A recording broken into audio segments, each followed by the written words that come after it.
аскердик жаатта пайдалануучу өтө коркунучтуу курал.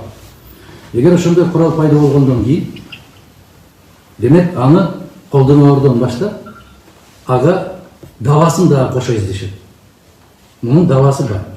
Көптөгөн дүйнөдөгү оорулардын давасы бар, бирок аларды чыгарышпайт. Эмнеге? Себеп фармацевтикалык дары компаниялардын мафиясы ага уруксат бербейт.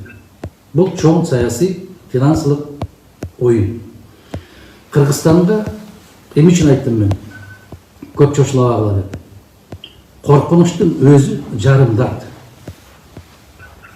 Мына айтышып атат, Кыргызстанда монча киши ошону менен жугузуп алды. Айрыкча жана умрадан келгендер дейт. Кытайдын Ухань шаарынан канча киши умрага барат? Дүйнөдөгү биринчи орунда алып атат азыр Америка, экинчи орунда Италия, Испания кетип баратат. Канча италиянец умрага барып келди? Же канча американец умрага барып келди? Логика болуш керек адамда. Анан жарым жартылай угуп алып эле биз да ушундай кылбасак болбойт деп тоттогуш саясаты деп айтканым бирөөнү кайталаба, өз башың менен окат кылалы, өз башыбыз менен саясат жүргүзөлү деп айттым. Баягы аттарым чыгып калсын дегендей бир максатта айтып атса керек да. Тилекке каршы мен тарыхчымын деп жүргөн бир азамат дагы жооп бериптир, бирок жообунун бүт баары калп. Убагында мына ушул Американын Госдептин мамлекеттик департаменттин саясатын жүргүзүп жүргөн азаматтар да ушул жооп берип аткан көпчүлүгү. Эсиңизде барбы? Атыңыз ким эле? Шергази мырза. Эсиңизде барбы? Американын мамлекеттик катчысы Колин Пауэлл моундай бармактай болгон шишени көрсөтүп алып, мына ушул химиялык аябай коркунучтуу курал экен. Муну Ирактын президенти Саддам Хусейн колдонгону калды деп дүйнөнү чуу салып, натыйжада эмне болду? Ирак деген гүлдөп аткан мамлекеттин таш талканын чыгарышты. Мына канча жыл өтсө ошондон бери бүгүн тастыкталып атат. Эч кандай андай курал болгон эмес. Саддам Хусейнде бул калп, жалган болгон. Болгондо дагы Бириккен Улуттар Уюмунун залында отуруп алып көрсөткөн ушундай бармактай болгон шишени. Экинчиден, мына Сириянын талкаларынын алдында жанакындай жаш балдарды момпос беребиз, балмуздак беребиз деп чакырышып алып, үстүнөн шланга менен суу куюп, бүт баарын тазалап жуушуп атып, баягы ак калачандар дегендер. Натыйжада эмне болду? Бүтүндөй бүт баары калп болуп чыкты. Булардын баары Шергази мырза аябай чоң глобалдык Кыргызстандын саясатчыларынын акылы жетпеген чоң мындай бир аймактагы чоң оюн болду. Ошондуктан өзүбүздү өзүбүз сактайлы, коргонолу. Мен дайым айтып келем, эгерде биз тазалыкты гана бекем сактаган болсок, ниетибизди түз кылсак, баардыгы жакшы болот. Моундай баягы дарылып элдерге окшойт. Монча киши жугузуп алды дейт, анда көрсөт ким? Монча киши айыгып чыкты дейт. Шергази мырза, факты менен сүйлөйлү. Бүгүн ушул COVID-19 деген вируска дарыны биринчи баскычтан текшерүүдөн өткөргөн Кытай мамлекети. Алардын биринчи баскычы өттү. Булар аябай тездик менен иштеп чыга турган болсо, COVID-19 каршы дары ушул жылдын аягында, декабрда пайда болот дешет. Экинчи сыноону Америка баштады. Алардын биринчи баскычынан өтө элек. Алар клиникалык изилдөөгө түшүштү. Алардын дарысы 2021 жылдын июнь айларына барып пайда болот деп. Эгер дарысы жок болгон болсо, кантип дарыланып кетип атат? Кантип айыгып кетишип атат? Бул дагы чоң маселе болот.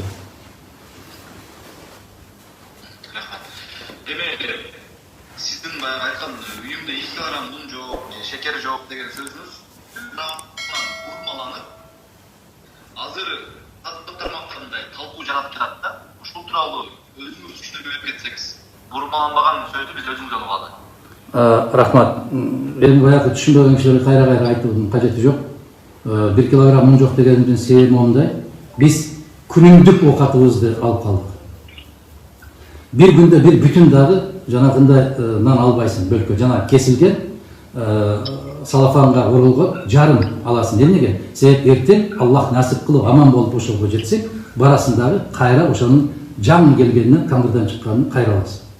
Аны алып катырып, ачтып отуруштун кажети жок. Биринчиден. Экинчиден, бүгүнкү күндө баарыбыз айтышыбыз керек, шаарда кыргыздын кыз келиндери камыр жасабай калышты. Эмнеге? Бардыгы даяр камырлар жарым килограммдык, 1 килограммдык, 2 килограммдык болуп боорсоко жанагы 5 бармакка анан кесмеге деп баардыгы даярдалып турат. Үйдө камыр жасалбайт. Демек унун кажети жок. Эгер кесме жасай турган болсоң, 5 бармак жасай турган болсоң, чуркап барсаң, эшигиң үйүңдүн алдында дүкөн турат. Барсаң каалаган унду же болбосо жанагы даяр болгон камырды сатып аласың. Туурабы? Ошондуктан үйдө баягындай илгеркидей болуп кап менен кармап калуу деген жок бүгүнкү күндө. Мен ошону айттым. Менин үйүмдө дагы бир жолу айтам.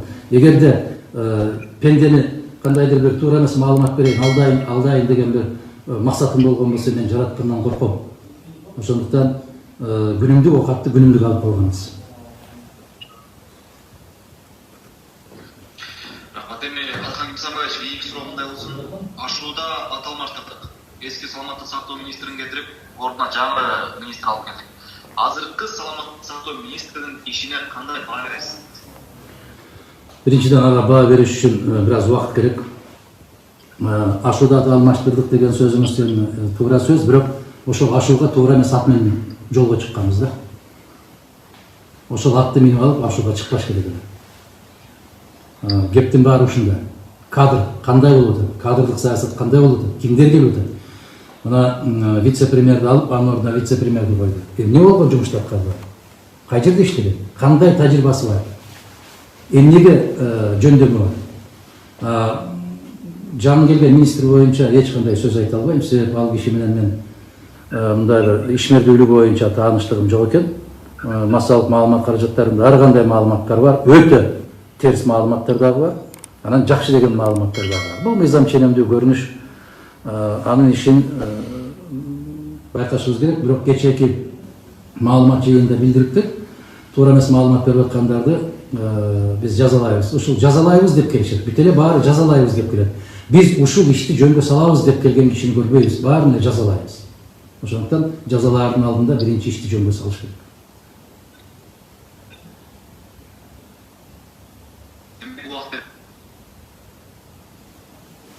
Газы мырза, бир аз үнүңүз жок болуп кетип барды. Үнүңүз угулбайды. Негем жаш болуш. Ийгиз суроо, азык-түлүктүн кымбатташы боюнча Алхан Кимсанбаевич, өкмөт башында айтты да тапагаш эч кандай кымбаттабайт деди. Эми азыр бирок баа көтөрүлдү.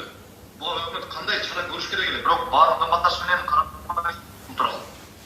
Баягы өкмөттү жактап, өкмөттү актап аткан азаматтарга айтып коеюн да, бул өкмөттүн колунан дагы бир жолу, 1000 жолу айта алам, эч нерсе келди. Россиянын өкмөтүн караңыздар. Күн сайын жыйын өткөрүп атат. Мишустин күн сайын өткөрүп атат. Баягы кредит алгандарды эмне кылабыз, ипотека алгандарды эмне кылабыз, энелик капиталды кандай кылабыз, пенсияларды кандай кылып жеткирип беребиз дешип күндө жыйын өткөрүп атат. Биздин өкмөттө ушундай жыйын өтүп атат. Менимче алар өздөрү түшүнбөй турат эмне болуп калганын. Мен жанагы тотугуч саясаты деп айтканымдын себеби ошолорду карайт, эртеси күнү кайталап коет. Бирок караңыздар, аларды биз кайталай албайбыз. Россия мамлекети, Россия өкмөтү ишкерлерге 100 миллиард рубль бөлдү. Булар айлык акысын берип туруу боюнча, баягындай салыктарды токтотуп туруу боюнча дагы көптөгөн. Бул мамлекеттик программа. Америка $1 триллион берип атат. Бул дагы мамлекеттик программа. Кыргыз бийлигин ушул коронавируска каршы деп бөлгөн Дүйнөлүк банктын $121 миллион бизди казынабызды толуктайбыз дейт. Бул деген баягы эгер чындап эле COVID-19 деген ушунчалык коркунучтуу вирус болуп турган болсо, оорукчандар жугуп аткан болсо, биринчи кезекте баягы жасалма өпкөнү дем алдыруу аппараты Россияда дагы өтө таңкыс болуп атат. Барлык мамлекеттерде таңкыс, а бизде канчасы бар ошол? Эмне үчүн ошого суранбай? Бизге ЭВЛ деп коет, искусственный вентиляция легких. Ошол жасалма өпкөнү жасалма дем алдыруу боюнча аппараттардан жардам бериңиздер, бизге могул нерседен, бизге техникадан жардам бериңиздер, бизге медициналык каражаттардан жардам бериңиздер деп $120 миллион $900 миң тегерегинде акча бизге акчалай берилди. Себеп коррупция. Эгер вируска каршы болгон болсо, анда сен дары сура, анда сен ийне сура, анда сен аппарат сура. ушул мүмкүнчүлүктөн пайдаланып рак менен ооругандардын аппаратын 10 миллион доллар турат экен, ала албай атабыз деп 5 жылдан бери ыйлайм. Ошого окшогон өтө кымбат баягындай заттарды сураныш керек эле. Акчаны эмес. Кыргызстанга акча келгенден кийин ал кандай кетишин билебиз да. Кайда кетиш? Жанагы азык-түлүктүн кымбаттаганы боюнча Шерказы мырза, мен ошо 19 марттагы кайрылуумда айттым эле. Касиеттүү элибиз, көп эле моундай будунчаңга түшпөйлү. Биз кыйынчылыкты өзүбүз жаратпайлы.